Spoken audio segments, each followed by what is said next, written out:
హే friends, mind power part 2 సేతు విజ్ఞానం book continue చేద్దాము. మనం ఇప్పుడు మీ ఎమోషన్స్ శక్తివంతమైనవి అనే చాప్టర్లో ఉన్నాము. సో నిన్న చదివిన దాంట్లో ఏం చెప్పామంటే, సో మా అందరికీ కూడా హ్యాపీనెస్ కావాలి, కానీ దాన్ని ఎక్కడ వెతుకుతున్నాము? బయట వెతుకుతున్నాము, మనలో కాకుండా మన చుట్టుపక్కల ఫిజికల్గా ఎక్కడ దొరుకుతుంది, ఏది మన చుట్టుపక్కల ఉన్న వస్తువుల్లో కానీ మనుషుల్లో కానీ మన సంతోషం వస్తుంది అని చెప్పి వెతుకుతున్నాము అని చెప్పి చెప్తున్నారు. అక్కడ ఇచ్చిన సామెత ఏంటి అంటే, గొర్రెని చంకన పెట్టుకుని ఆ, గొర్రె రీతిగా వెతుకుతూ గొర్రె రీతిగా అన్నట్లుగా, అంటే చేతిలో ఆ, గొర్రెని పెట్టుకుని ఊరంతా వెతుకుతున్నాము అని చెప్పి సామెత ఉంది కదా, అలా వెతుకుతున్నాం మనము సంతోషం కోసం అన్నట్లు చెప్పారు. సో మన ఇంటెలెక్ట్కు మనకి సంతోషాన్ని ఇవ్వదు, సో అది ఈగోతో కప్పబడి ఉంటుంది అని చెప్పి చెప్పారు. సో నెక్స్ట్ కంటిన్యూ చేద్దాము. ఈ యొక్క నెగిటివ్ ఎమోషన్స్ని 4 విధాలుగా మేనేజ్ చేయవచ్చు. సో మనకి దుఃఖము, బాధ అనేది వచ్చింది అంటే అది నెగిటివ్ ఎమోషన్స్ వల్ల. సో దాన్ని ఎలా మేనేజ్ చేయాలి అనేది, వాటిని మీలో అణుచుకోవటం వల్ల. సో మనకి ఏదైనా నెగిటివ్ ఎమోషన్స్ ఉంటే దాన్ని సప్రెస్ చేసుకోవటం వల్ల అది మేనేజ్ చేయడం కష్టం అని చెప్తున్నారు. చాలామంది చేసేది ఇదే. ఇది చాలా హానికరమైన విధానం. ఇలా చేయటం వల్ల మీకు తెలియకుండానే మరి ఇబ్బందికరంగా పరిణమిస్తారు. ఈ అణచబడిన ఎమోషన్స్ వల్ల శారీరకంగా జబ్బులు సంక్రమిస్తాయి. ఉదాహరణకు, కోపాన్ని అణచుకోవటం వల్ల దేహంలో అది క్యాన్సర్గా మారే ప్రమాదం ఉంది. సో సప్రెషన్ వల్ల నెగిటివ్ ఎమోషన్స్ని సప్రెస్ చేయటం వల్ల ఏం జరుగుతుంది అని చెప్పారనమాట. హెల్త్ ప్రాబ్లమ్ వచ్చే ఛాన్సెస్ ఉన్నాయి అని. సో నెక్స్ట్ది, ఈ నెగిటివ్ ఎమోషన్స్ని బహిర్గతపరిచి వ్యక్తపరచడం. ఈ విధంగా తాత్కాలిక ఉపశమనం ఇస్తుంది, కానీ దీన్ని బహిర్గతం చేయటం వల్ల ఇతరుల నుండి వ్యతిరేకత వస్తుంది. పర్మనెంట్గా ఈ నెగిటివిటీని నిర్మూలించలేరు. సో ఫస్ట్దేమో సప్రెస్ చేసుకోవటం, రెండోదేమో ఎక్స్ప్రెస్ చేయటం. దాన్ని అదే స్ట్రాంగ్ ఎమోషన్తో బయటికి చెప్పడం వల్ల ఏమవుతుంది? సో మనం మన చుట్టుపక్కల ఉన్న వాళ్ళని ఇబ్బంది పెడతాము. సో వాళ్ళ నుంచి మనకి వ్యతిరేకత వస్తుంది. మూడోది ఏం చెప్తున్నారంటే, ఈ నెగిటివ్ ఎమోషన్స్ నుండి తప్పించుకోవాలి అనుకోవటం.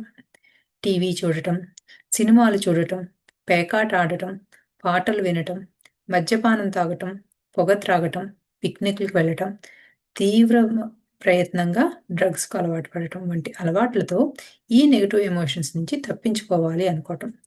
దీనివల్ల ఏ ఉపయోగమూ లేదు, వృధా ప్రయాస, కాలాన్ని హరించడం తప్ప ఏమీ జరగదు. నెగిటివ్ ఎమోషన్స్ మరింతగా తీవ్రమవుతాయి.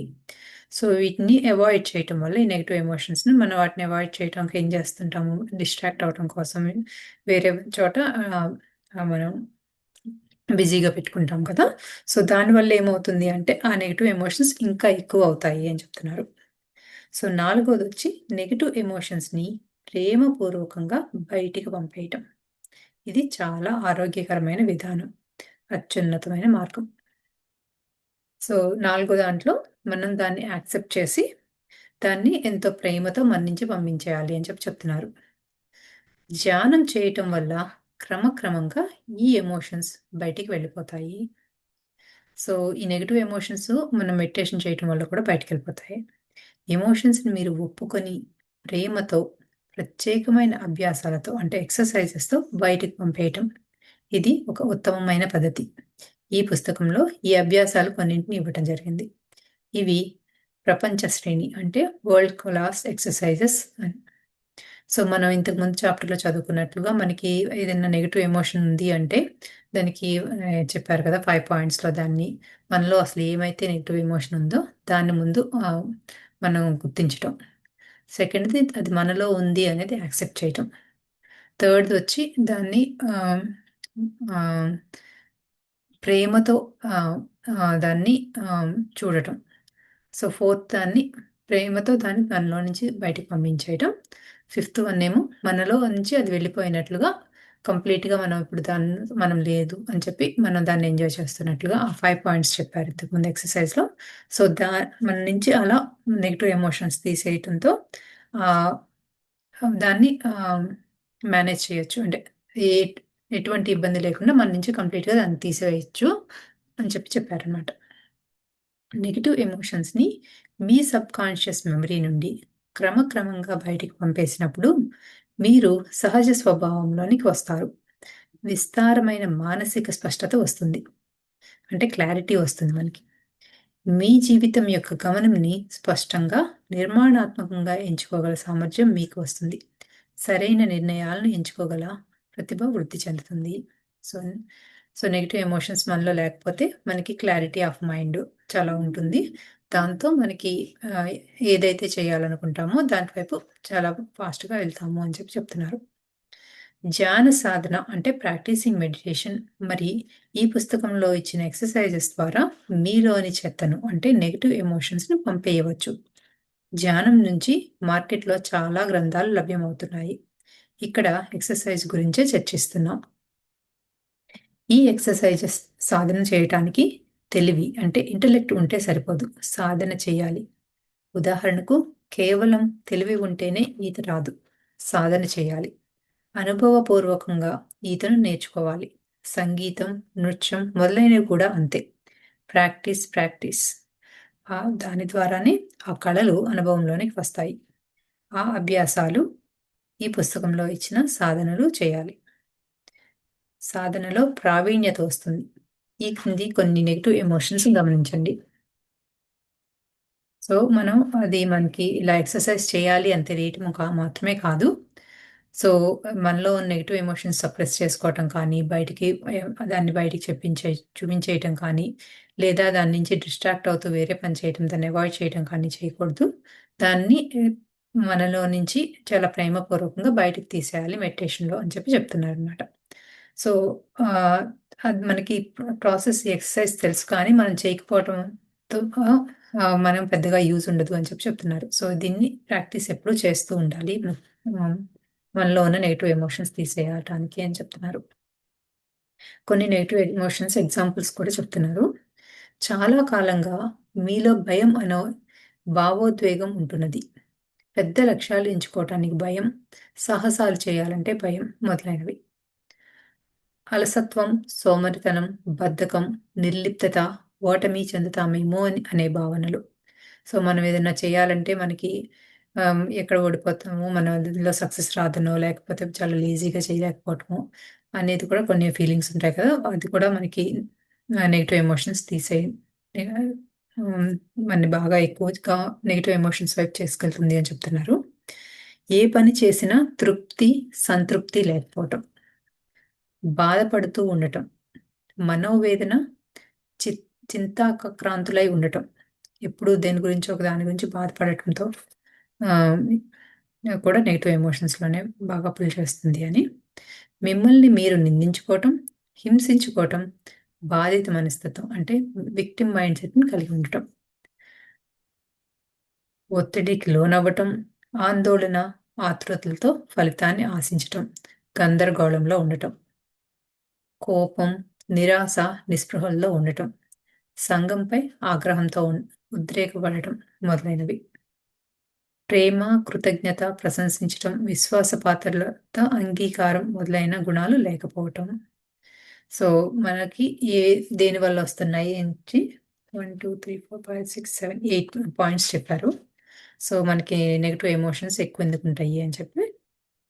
సో, నాకు లాస్ట్ పాయింట్ బాగా నచ్చింది. అంటే ప్రేమ కానీ, మన గ్రాటిట్యూడ్ లేకపోవటం వల్ల కానీ, పక్కన వాళ్ళని లేకపోతే దేన్నైనా మంచితనం మనం దాన్ని ఒప్పుకోకపోవటం, ప్రశంసించకపోవటం కానీ, మనం ట్రస్ట్‌వర్తీగా ఉండకపోవటం వల్ల కానీ ఈ నెగెటివ్ ఎమోషన్స్ ఎక్కువవుతాయని చెప్తున్నారు.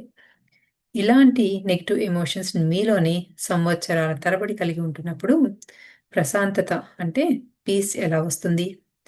వీటిని బయటికి పంపేయటానికి మీ యొక్క ఇంటెలెక్ట్ ఉపయోగపడదు. Examine what you do not want and eliminate them completely.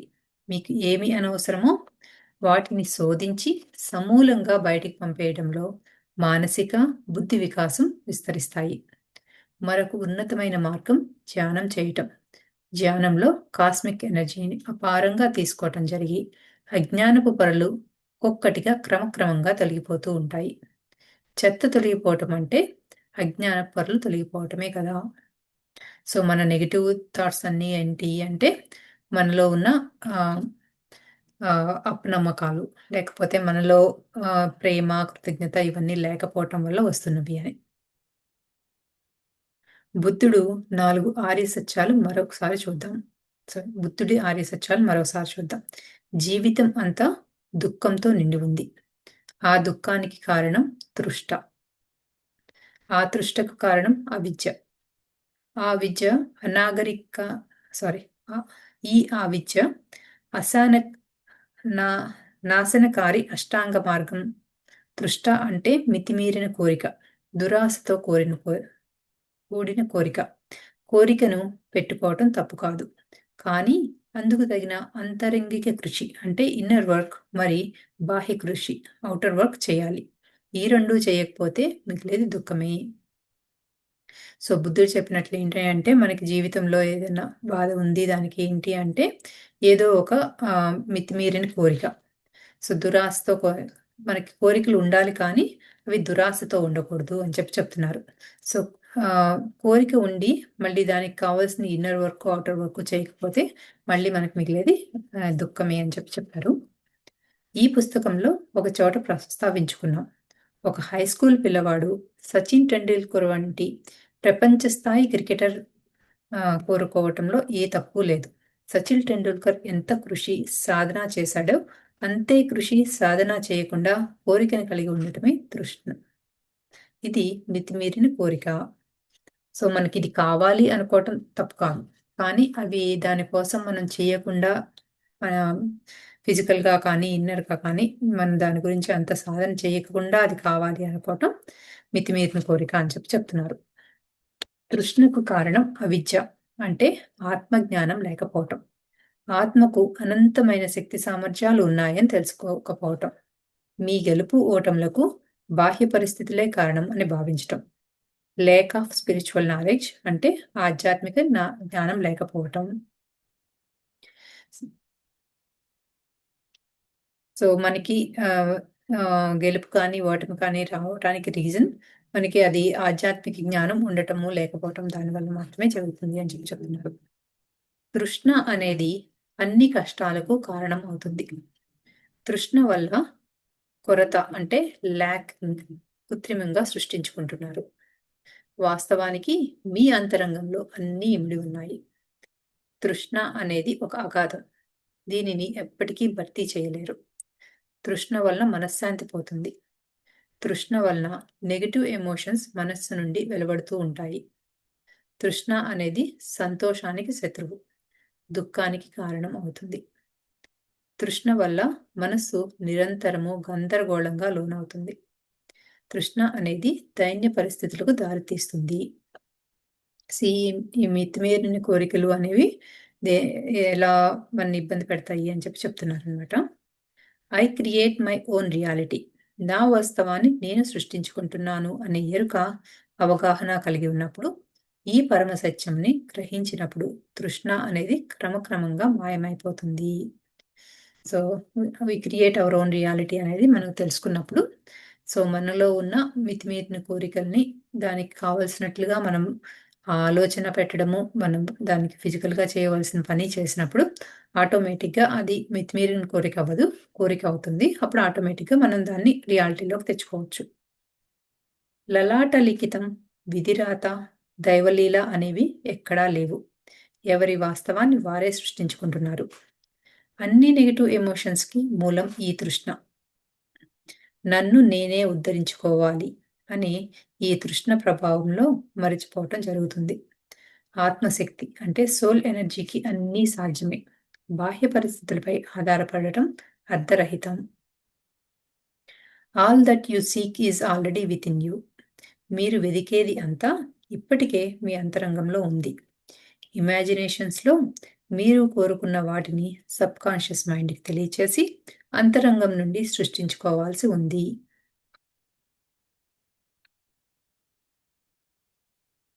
తాను కోరకుండానే లభించిన పదార్థములతో సంతుష్టైనవాడు, అసూయ లేనివాడు, సంతోషం, దుఃఖం అనే ద్వంద్వాలకు అతీతుడైనవాడు, సిద్ధియందు అసిద్ధి యందు సమదృష్టి కలిగి ఉండును. అట్టి కర్మయోగి కర్మలను ఆచరించునను వాటి బంధంలో చిక్కుకొనడు. ఇది భగవద్గీతలో 422లోని ఒక శ్లోకం చెప్పారు. సో ఇదేంటి అంటే మన అప్రయత్నంగా వచ్చిన లాభాలతో సంతుష్టమైన వాడు, అసూయ అంటే ఎటువంటి ఈర్ష్య లేనివాడు, సంతోషాన్ని, దుఃఖాన్ని అన్నిటికి అతీతంగా ఉండేవాడు ఆటోమేటిక్‌గా అన్నిటిని సమదృష్టితో చూస్తూ ఉంటాడు అని. అటువంటి వాడు ఎటువంటి బంధాల్లోనూ చిక్కుకోడు. అంటే ఈ అటాచ్‌మెంట్స్‌లో ఉండడు అని చెప్తున్న భగవద్గీత శ్లోకం అది. I create my own reality. నా వాస్తవాన్ని నేను సృష్టించుకుంటున్నాను. బాహ్య పరిస్థితులపై ఆధారపడటం లేదు. నేను ఎంత సృష్టించుకున్నానో దాన్ని దానితో సంతృప్తి పడుతున్నాను అనే ఎమోషన్స్‌తో ఉన్నట్లయితే ఇక దుఃఖం అనేది లేదు. కష్టాలకు, సుఖాలకు కారణం నేనే అనే భావనలో దుఃఖం ఉండదు. సో, మళ్ళీ మళ్ళీ మనకదే చెప్తున్నారనమాట. సో, మనము మన ఇన్నర్‌తో కనెక్ట్ అయ్యి, మనమే మన ఓన్ రియాలిటీని క్రియేట్ చేసుకుంటున్నాము అనే దాన్ని కంప్లీట్‌గా మనం యాక్సెప్ట్ చేస్తే ఆటోమేటిక్‌గా మనలో ఎటువంటి అసంతృప్తి ఉండదు. సో, అన్నిటిని కష్టాలనైనా, సుఖాలనైనా ఒకే రకంగా చూస్తాము అని చెప్తున్నారు. All that you seek is already within you. మీరు వెదికేదంతా, అన్వేషించేది అంతా మీలోనే ఉన్నది. ఈ మహాపరివాక్యమును అనేక సార్లు మననం చేసుకోండి. సో, ఇదే మళ్ళీ కొంచెం కొన్ని సెంటెన్సెస్ చెప్పారు. I do not deserve it. నాకు అర్హత లేదు. I don't have the right job. నాకు సరైన ఉద్యోగం లేదు. I am not a good enough person. నేను సరైన వ్యక్తిని కాదు. I am not creative. I have no imagination. నాకు సృజనాత్మక శక్తి లేదు, ఊహాశక్తి లేదు. I am overweight. నేను అధిక బరువుతో ఉన్నాను. ఈ పరిస్థితుల్లో నేను నిస్సహాయుడను. పరిస్థితులు నన్ను బంధిస్తున్నాయి. చిన్నప్పటి నుండి ఈ వ్యక్తిత్వం, ఈ గుణాలు అలవడినాయి. వాటిని నేను మార్చుకోలేను. సో, ఈ ఫ్యూ పాయింట్స్ చెప్పారు కదా! ఇలా ఎన్నో నెగెటివ్ ఎమోషన్స్‌ని బాహ్య పరిస్థితులే కారణమని మీరు అనుకుంటున్నారు. I create my own reality. నా వాస్తవాన్ని నేను సృష్టించుకుంటున్నాను అనే విషయాన్ని మీకు స్మృతిలోకి లేదు. సో, మనకి ఇది తెలియకపోవటం వల్ల మన రియాలిటీ మనమే క్రియేట్ చేసుకుంటున్నామని. సో, మనం చుట్టుపక్కల ఉన్నదానికి మన బిలీఫ్ సిస్టమ్స్‌తో కానీ, మన మీద మనకి నమ్మకం లేకపోవటం వల్ల కానీ, మన నెగెటివ్ ఎమోషన్స్‌తో ఎక్కువ క్యారీ చేస్తున్నాము అని చెప్తున్నారు. Your conscious beliefs direct your life.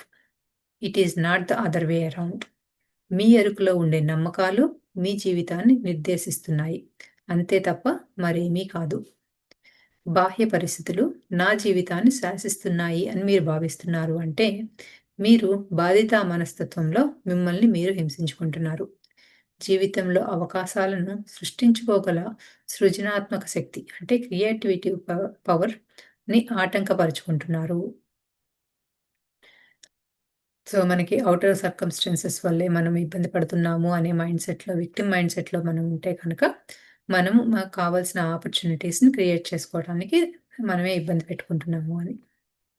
First of all you must realise that no one can change your beliefs for you. Nor can they be forced upon you from without. You can indeed change them for yourself, however, with knowledge and application. మొదట మీరు గుర్తించవలసింది మీ యొక్క నమ్మకాలను ఎవ్వరూ మార్చలేరు లేదా ఎవ్వరూ మీపై ఆ అపసవ్య నమ్మకాలను మీపై బలవంతంగానూ రుద్దలేరు. మీకోసం మీరే సరికాని నమ్మకాలను మార్చుకొని పాజిటివ్ నమ్మకాలను ఏర్పరచుకోవాల్సి ఉంది. ఇందుకోసం మీరు జ్ఞానము మరియు ఆచరణ అత్యంత ఆవశ్యకం. సో, మన మీద మన బిలీఫ్ సిస్టమ్స్‌ని ఎవ్వరూ దాన్ని మన మీద రబ్ చేయలేదు. అలా అని మన నుంచి తీసివేయను లేరు. అది మనల్నే మనం మార్చుకోవాలి అని చెప్తున్నారు. సో, మనల్ని మన నెగెటివ్ థాట్స్ నుంచి, ఎమోషన్స్ నుంచి పాజిటివ్ వైపుకి మనం తీసుకొని రావాలి. మనమే మార్చుకోవాలి మనల్ని మనం. ఆటోమేటిక్‌గా అప్పుడు మనకి కావాల్సింది ఏంటి అంటే జ్ఞానం. అండ్ దానికి కావాల్సిన ఏదైతే వర్క్ చేయాలో అది ఆచరణ చేయాలి అని చెప్తున్నారు. Your joy, vitality and accomplishment do not come from the outside to you as a result of events that happen to you. They spring from inner events that are the results of your beliefs.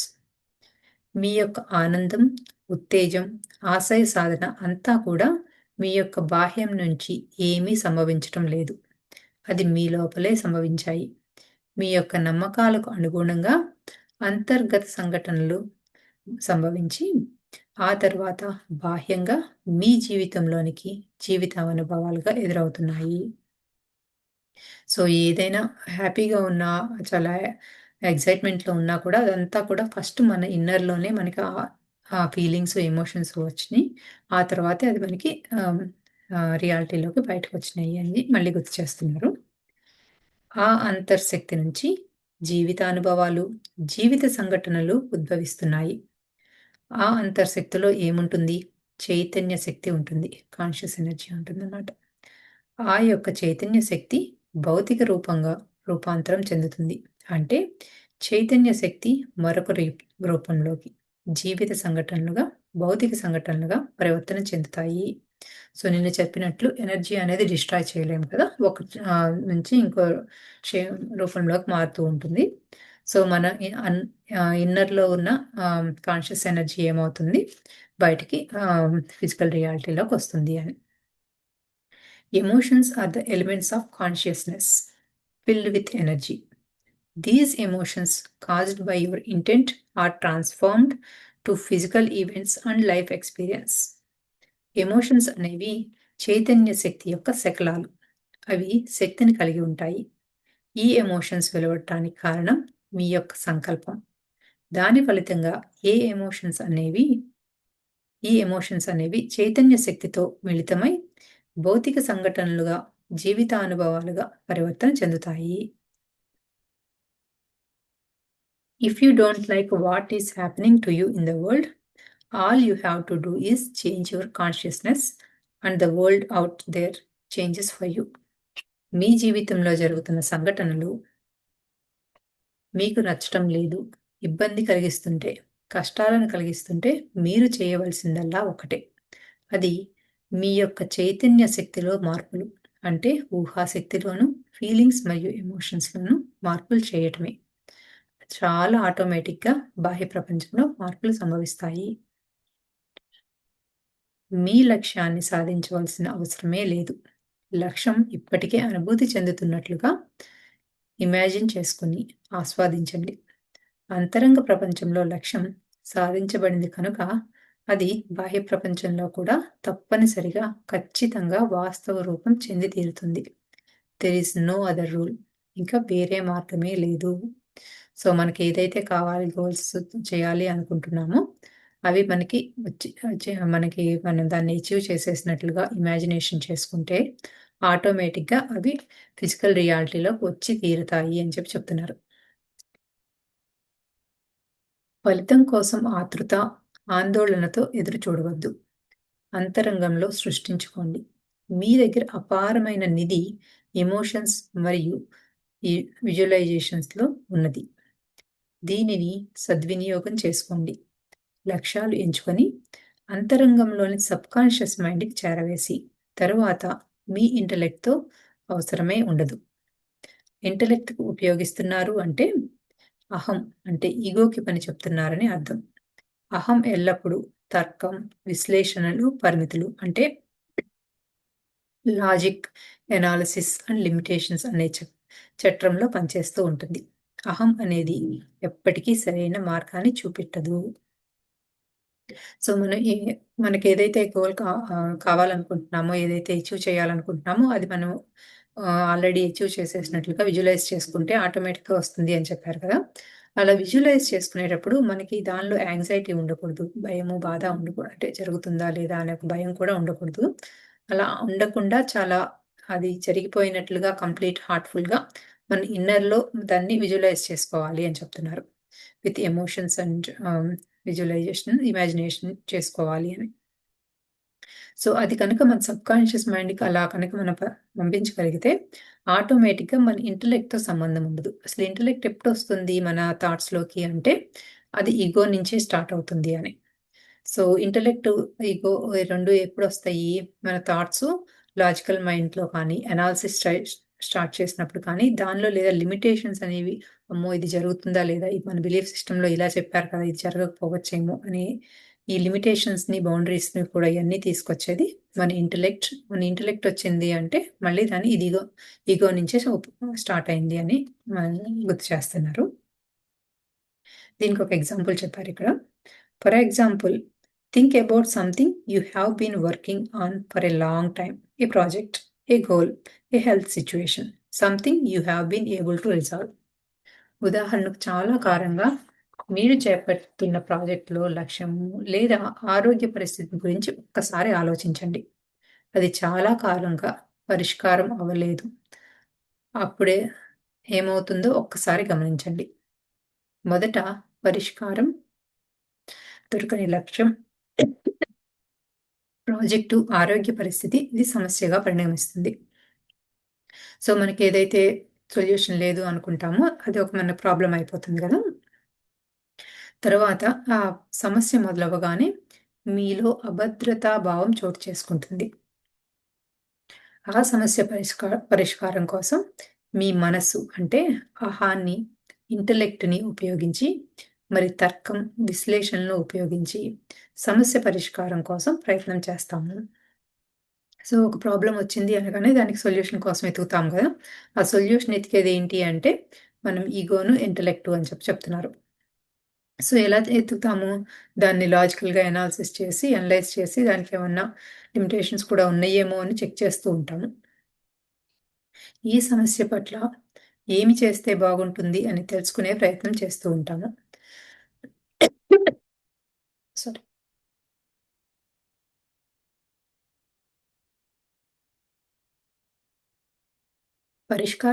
పరిష్కారాలు ఏమైనా దొరుకుతాయా? సమాధానాలు ఏమైనా లభిస్తాయా అని ఎదురు చూస్తూ ఉంటాము. సో, కాన్స్టెంట్‌గా ఆ ప్రాబ్లమ్ వైపే ఫోకస్ చేసి దానికి సొల్యూషన్స్ ఏంటా అని చూస్తూ ఉంటాము. మరింత గట్టిగా ప్రయత్నిస్తారు. శక్తినంతా కూడగట్టుకొని గట్టిగా పట్టుదలతో ప్రయత్నిస్తారు. మిమ్మల్ని మీరు బాధించుకోవటం, విమర్శించుకోవటం, అసహించుకోవటం, తలబాదుకోవటం చేస్తారు. కుక్క తోక వంకరను సరిచేయబోయి ఫెయిలయిన మాదిరిగా మీ పరిస్థితి మళ్ళీ మొదటికొస్తుంది. సమస్య అలానే ఉంటుంది. పరిష్కారం అవ్వదు. ఎక్కడ వేసిన గొంగలి అక్కడే.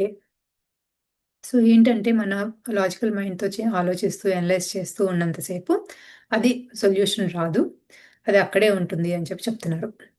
గానుగెద్దు గుండ్రంగా తిరుగుతున్న మాదిరిగా నెలలు, సంవత్సరాల తరబడి ఆ సమస్యతోనే కుస్తీ పడుతూ ఉంటారు. సమస్యలు తెగవు. లక్ష్యాన్ని సాధించటం జరగదు. ఆరోగ్య విషయం అలానే ఉంటుంది. మీపై మీకు కోపం వస్తుంది. నిరాశ, నిస్పృహలు ఆవహిస్తాయి. మీ లక్ష్య సాధన జరగకపోవటానికి బాహ్య పరిస్థితులే కారణం అని తలపోస్తూ ఉంటారు. కష్టాలు మొదలవుతాయి. దుఃఖం, దైన్య పరిస్థితులకు లోనవుతారు.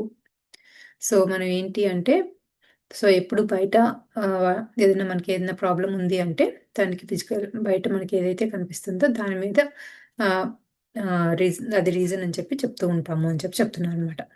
సో, ఎందుకంటే మనం ఆ ప్రాబ్లమ్ ఏదైనా రాగానే, సో, దానికేదో మన సొల్యూషన్ కోసం వెతుకుతూ మన ఇంటలెక్ట్‌ని, ఇగోని వాడుతున్నాము. సో, అందుకని అది సొల్యూషన్ రావట్లేదు. సో, సొల్యూషన్ రాక మనలో ఒక రకమైన నెగెటివ్ ఎమోషన్స్ ఎక్కువొస్తున్నాయి కాబట్టి, దాన్ని ఔట్‌సైడ్ వరల్డ్ మీదకి తోసేస్తాము అని చెప్తున్నారు. వీటన్నింటికి పరిష్కారం మీ సబ్‌కాన్షియస్ మైండ్‌లోనే ఉంది అని చెప్పటం ఈ గ్రంథం యొక్క ముఖ్య ఉద్దేశం. సబ్‌కాన్షియస్ మైండ్‌లో ప్రవేశించడానికి కొన్ని అభ్యాసాలు అంటే ఎక్సర్‌సైజెస్ ఈ గ్రంథంలో ఇవ్వటం జరిగింది. సబ్‌కాన్షియస్ మైండ్, కాన్షియస్ మైండ్, అంతరంగ ప్రపంచం, ఎమోషన్స్, ఫీలింగ్స్, ఊహాశక్తి, ఆత్మశక్తి, అపరిమిత తత్వం, అహం యొక్క పరిమితులు మొదలైనవి ఎన్నో విషయాల సమగ్ర అవగాహన కోసం ఇప్పటికే పబ్లిష్ అయిన mind power part 1, thought power part 1 and 2, మహా ఆరోగ్య శాస్త్రం, ది మైండ్, పాశుపత పాశుపతాస్త్రం మొదలగు పుస్తకాలను చదివి మీ యొక్క జ్ఞాన పరిధిని విస్తరింపు చేసుకోండి. జీవిత లక్ష్యం కేవలం జ్ఞాన పరిధిని విస్తరింప చేసుకోవటమే. ఎంతెంతగా జ్ఞాన విస్తరణ జరుగుతుందో అంతంతగా ఆనందం విస్తరిస్తుంది. జీవితం యొక్క పరమావధి ఆనందం. శివ అంటే ఆనందం. సో, మనం ఈ జన్మ తీసుకున్నది ఎందుకు అంటే, ఇక్కడ ఎంతో నేర్చుకుంటూ ఆనందంగా ఉండటం కోసమే అని చెప్తున్నారు. సో, మనకు ఎంత ఆనందంగా ఉండాలి అంటే, మనకి ఏదైతే గోల్స్ పెట్టుకుంటామో, మనకేవైతే ఉన్నాయో, మనం అవన్నీ మన సబ్‌కాన్షియస్ మైండ్‌కి ఆహ్, పంపించి దాన్ని ఫిజికల్ రియాలిటీలోకి తెచ్చుకోవటము. సో, దీని మీదే కొన్ని పుస్తకాలున్నాయి అని చెప్తున్నారనమాట. ఇవి Setu Vigyan books. There are no impossible if we are not holding them. అసాధ్యాలు అంటూ ఎక్కడా లేవు. మీ మైండ్‌లో వాటిని కలిగి ఉంటున్నారు. అసాధ్యాలు అంతర్శక్తిలో లేవు. మీ మైండ్‌లో వాటిని మీ యొక్క అపసవ్య నమ్మకాల వల్ల కలిగి ఉంటున్నారు. మీ యొక్క సబ్‌కాన్షియస్ మైండ్‌లో అన్నీ సాధ్యమే. కానీ కాన్షియస్ మైండ్ పరిధిలో, అహము లేదా ఇంటెలెక్ట్ పరిధిలో మీరు లక్ష్యాన్ని చేరుకోవటానికి రకరకాలుగా సమాధానాలు వెతుకుతున్నారు. కుక్క తోకను పట్టుకొని గోదావరిని ఈదినట్లుగా కాన్షియస్ మైండ్ పరిధిలోనే గుంజుకుంటున్నారు. మైండ్‌కి అపరిమితమైన శక్తి ఉంది. కానీ దాని శక్తి అంతా అంతరంగంలోనే ఉంది. కాన్షియస్ మైండ్ పరిధిలో దాని శక్తి అతి స్వల్పం. సో, మనం అన్నిటికి కూడా సొల్యూషన్స్ కాన్షియస్ మైండ్‌తో, లాజికల్ మైండ్‌తో ఆలోచిస్తూ ఉన్నాము. అందుకనే మనకు కావాల్సింది జరగకపోవచ్చు అని చెప్తున్నారనమాట. సో, కానీ దాన్ని సబ్‌కాన్షియస్ మైండ్‌తో కనెక్ట్ అయితే అది రియాలిటీలోకొస్తుంది అని. Your intellect or ego or conscious mind does not have an answer. You need to look to another place for an answer. This place is called inner world or బీయింగ్‌నెస్. మీ యొక్క intellect లేదా అహం, conscious mind మీ యొక్క లక్ష్యాలను కు సంబంధించిన సమాధానాలను ఇవ్వజాలదు. ఈ అన్ని సమాధానాల కొరకు మీరు ఇంకొక చోట శోధించవలసి ఉంది. అక్కడ అన్ని సమాధానాలు లభ్యమవుతాయి. అదే అంతరంగ ప్రపంచం లేదా దైవత్వం. ఆ దైవత్వంలోనే సమస్తము అన్ని సమాధానాలు లభ్యమవుతాయి. అంతరంగ ప్రపంచంలో ఉన్నత తలాలకు అంటే హయ్యర్ డైమెన్షన్‌కు సంబంధించిన సమాచారము లభ్యమవుతుంది. మీకు తెలియని సమాచారం అంటే మీకు తెలియని ప్రపంచం అంటే ద అన్‌నోన్ వరల్డ్ అక్కడ అనంతంగా విస్తరించి ఉంది. అపారమైన దైవిక ఇంటెలిజెన్స్, డివైన్ ఇంటెలిజెన్స్ మీకు అందుబాటులో ఉంది. మానవ ఇంటెలిజెన్స్ చాలా పరిమితమైనది. సో, హైయర్ డైమెన్షన్స్‌లో ఇంకా ఎంతో ఇన్ఫర్మేషన్ మనకు కావాల్సిందంతా అక్కడే ఉంది. ఇన్‌ఫైనైట్ నాలెడ్జ్ ఉంది అని చెప్తున్నారు. కానీ అది మన హ్యూమన్ ఇంటెలిజెన్స్‌కి అది అర్థం కాదు అని చెప్తున్నారు. మానవ ఇంటెలిజెన్స్ అంటే హ్యూమన్ ఇంటెలిజెన్స్ కొన్ని పరిమితమైన సమాధానాలను మాత్రమే ఇవ్వగలదు. దైవిక ఇంటెలిజెన్స్ అంటే డివైన్ ఇంటెలిజెన్స్ అపరిమితమైన సమాధానాలను, ఇన్‌ఫైనైట్ ఆన్సర్స్‌ని ఇవ్వగలదు. ఇంటెలెక్ట్ తెలివి పరిధిలోనే సమాధానాలను వెదకడం అనేది వృధా ప్రయాస, కాలం వృధా అవుతుంది తప్ప. సో, మనకి ఆన్సర్స్ అన్నీ కూడా డివైన్ ఇంటెలిజెన్స్‌తో కనుక మనం కనెక్ట్ అయ్యుంటే ఆటోమేటిక్‌గా వస్తాయి. ఇది హ్యూమన్ ఇంటెలిజెన్స్‌కి చాలా లిమిటేషన్స్ ఉంటాయి. అందుకని మనకి ఆన్సర్స్ రావు అని చెప్తున్నారు. ఈ డివైన్ ఇంటెలిజెన్స్‌ని సచ్చిదానంద స్వరూపం అని పిలుస్తారు. జీసస్ క్రైస్ట్ దాన్ని దేవుడి సామ్రాజ్యం ద కింగ్డమ్ ఆఫ్ గాడ్ అన్నాడు. బుద్ధుడు దాన్ని మహాశూన్యత ద గ్రేట్ ఎంప్టీనెస్ అన్నాడు. మీ యొక్క లక్ష్యాలను, సమస్యలను, జీవిత ఆశయాలకు, ఆధ్యాత్మిక జ్ఞాన విస్తరణకు కావలసిన సమాధానాలన్నీ ఆ మహాశూన్యతలో లభ్యమవుతాయి. ఆ మహాశూన్యతను అంటే దైవ సామ్రాజ్యంను సేత్ మహాశయుడు ఆల్ దట్ ఈస్ మహామూల చైతన్యం అని పేరు పెట్టారు. అంతరంగ అంతరంగ ప్రపంచం లేదా సబ్‌కాన్షియస్ మైండ్ అని ఏ పేరు పెట్టుకున్నా అంతరంగంలోనే అన్నీ సిద్ధంగా ఉన్నాయి. ఎమోషన్స్, ఫీలింగ్స్ చిత్రీకరణల ద్వారా సబ్‌కాన్షియస్ మైండ్‌కి తెలియపరిస్తే అవి వాస్తవ రూపం చెందుతూ ఉంటాయి. కానీ అవరోధం అంటే రెసిస్టెన్స్ అనేది మీ యొక్క పురోగతిని అడ్డుకోవటము లేదా లక్ష్య సాధనకు చాలా ఆలస్యం నెలలు, సంవత్సరాలు చేయటం చేస్తుంది. మీ అవరోధం అంటే రెసిస్టెన్స్ లేదా ప్రతిఘటన ప్రతిష్టంభన కలిగించి నెగెటివ్ ఎమోషన్స్ వల్ల ఈ అవరోధం ఏర్పడుతుంది. సో, ఇక్కడేం చెప్తున్నారు అంటే, సచ్చిదానంద స్వరూపం అన్నా, ద కింగ్డమ్ ఆఫ్ గాడ్ అన్నా, ద గ్రేట్ ఎంప్టీనెస్ అన్నా, ఆల్ దట్ ఈజ్ అన్నా, ఇవన్నీ కూడా సేమ్ ఒకటే రకమైన వర్డ్స్ సేమ్ మీనింగ్ అని చెప్తున్నారనమాట. సో, అది మన ఇన్నర్ వరల్డ్ అన్నా, సబ్‌కాన్షియస్ మైండ్ అన్నా, ఇవన్నీ కూడా మన ఇన్నర్‌తో మనం కనెక్ట్ అవ్వటం అంతే. సో, దాన్ని మన ఎమోషన్స్, ఫీలింగ్స్ అండ్ విజువలైజేషన్స్‌తో కనుక మన సబ్‌కాన్షియస్ మైండ్‌కి కనెక్ట్ అయితే ఆటోమేటిక్‌గా రియాలిటీకొస్తాయి కదా! సో, ఆ రియాలిటీకి రాకుండా చేసేది మనం ఏదన్నా వస్తుందా? లేదా? అనే ఒక క్వెషన్‌తో కానీ, ఒక రెసిస్టెన్స్‌తో కానీ ఉన్నప్పుడు అది లేట్ అవుతుంది రియాలిటీ అని చెప్తున్నారు. సో, ఎనీ నెగెటివ్ ఎమోషన్స్ ఉన్నా ఆ రియాలిటీలోకి రావటానికి లేట్ అవుతుంది అని. What stops you from having all good things in your life? Your resistance. జీవితంలో మంచి విషయాలు, జీవితానుభవాలు, భౌతిక సంఘటనలు ప్రవేశించుకుంటా ప్రవేశించకుండా అడ్డుకుంటున్నది ఏమిటి? మీ యొక్క అవరోధం. మీకు మీరే అవరోధం. సో, ఇది చాలా సింపుల్‌గా చెప్పేస్తున్నారు. సో, మనకేదన్నా కావాలి అనుకుంటే, మనకి మనమే దాన్ని ఆహ్, అడ్డం పెట్టుకుంటున్నాము. మనకి మనమే దానికి రెసిస్ట్ చేయటం వల్లనే మనకది రావట్లేదు అని చెప్తున్నారు. ఇది జరగదు, ఇది కష్టం. ఈ విషయంలోనే గెలుపు చాలా కష్టం. నాకు తెలివితేటలు లేవు. నేను దురదృష్టవంతుడిని. ఇవన్నీ మీపై మీరు రుద్దుకుంటున్న అవరోధాలు. దాని ఫలితంగా నెగెటివ్ ఎమోషన్స్ ప్రభావానికి మరింతగా లోనవుతారు. కోపం, నిరాశ, నిస్పృహలు, భయం, ఆందోళన, ఆతృత, అపరాధ భావం అంటే గిల్టీ, అభద్రతా భావం ఇన్‌సెక్యూరిటీ ఇలాంటి నెగెటివ్ ఎమోషన్స్‌తో మీ యొక్క ఆత్మశక్తికి ఆటంకాలు ఏర్పరచుకుంటున్నారు. దాదాపు అందరి జీవితాల్లోనూ ఈ అవరోధం తీవ్రమైన దుష్ఫలితాలను కలిగిస్తున్నాయి. సో, మనలో ఉన్న నెగెటివ్ ఎమోషన్స్ ఇవన్నీ కొన్ని చెప్పారు కదా! గిల్ట్ అని, ఇన్‌సెక్యూరిటీ అని, భయమని, బాధని. ఇవన్నీ ఉండటం వల్లనే మనం ఏదైతే కావాలి అనుకుంటున్నామో, ఎంతో హ్యాపీగా ఉండాలనుకుంటున్నామో ఆహ్, అది జరగకుండా మనకు మనమే రెసిస్ట్ చేసుకుంటున్నాము అని చెప్తున్నారు. అవరోధం లేదా వ్యతిరేకత అనేది ఒక భావన, ఫీలింగ్ మాత్రమే. ఈ భావనను మీ మైండ్ నుండి తీసివేయాలి. ఈ భావనను బయటకు పంపించేయవలసి ఉంది. అది మీ యొక్క పురోగతికి ఆటంకాలను కలిగిస్తుంది.